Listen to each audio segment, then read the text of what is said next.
All right, here it is.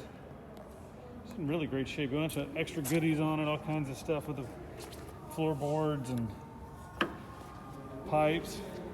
It's also got the high flow air cleaner on it, so stage 1, if you will. And that scratch is right there. Kind of see that. It's not really that bad when you're looking through it, but you can kind of see it over there somewhere. Anyway, start the bike up, let you hear it.